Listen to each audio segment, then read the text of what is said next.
Chapitre 6, problème 28. On vous parle d'un long fil de nichrome de 2,30 mm de diamètre enroulé pour former un serpentin ayant un rayon 3,50 et blablabla, blablabla. On vous donne le voltage, on vous donne le courant. Et à la question A, on vous demande quelle est la résistance du fil.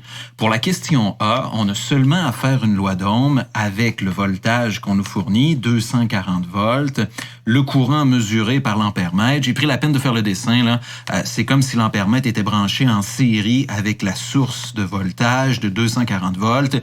Votre courant s'enroule dans le serpentin, là, et tourne à l'intérieur, comme ça.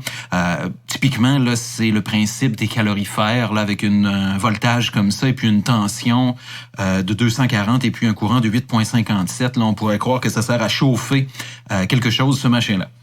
Tout ça pour dire qu'on trouve facilement la résistance à la question A et c'est probablement pas ça qui vous cause des problèmes. Par contre, à la question B, c'est plus sportif. On veut trouver la longueur L qui est ici pour le fil complet là, qui fait plusieurs tours et on ne sait pas combien de tours et c'est ça qu'on vous demande. On vous dit combien de spires contient le serpentin. Un spire, c'est le synonyme de un tour. Un spire, c'est un enroulement autour d'un cercle et tout le monde connaît 2π fois r, la circonférence d'un cercle.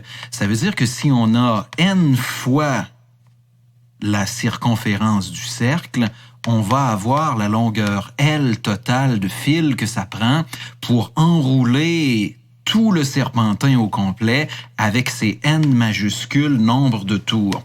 On se sert de cette équation-là, circonférence fois le nombre de tours pour la longueur totale du fil, pour aller décortiquer l'équation R est égal à ρ fois L sur A et obtenir N à partir de L, la longueur totale. Pour avoir L, il faut l'isoler dans l'équation. Ça nous donne R fois A divisé par ρ. Pour obtenir ρ, je vous le dis ici, vous devez consulter le tableau 6.1 qui est à l'intérieur du chapitre 6. À l'examen, il est possible que vous ayez à consulter ce tableau-là et c'est correct. L'examen est à livre ouvert et vous avez le droit de consulter Internet, vos livres, peu importe quoi. L'examen est fait pour ça. C'est le même principe au numéro 28. Vous ouvrez le livre, vous consultez le tableau 6.1 et vous trouvez la valeur pour ρ, la résistivité du nichrome, dans le tableau. Une fois que vous l'avez, vous calculez l'ARA qui est égale à la surface de la section transversale du fil.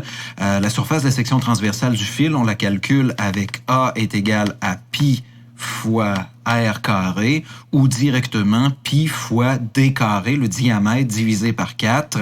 Et le diamètre, on vous le donne, c'est 2,30 mm. Donc, on va transformer ça en mètres. On va calculer la surface A et on va placer ça dans notre équation qui est ici. Ensuite, on utilise la résistance R qu'on a obtenue à la question A et on obtient avec ça la longueur L en mètres.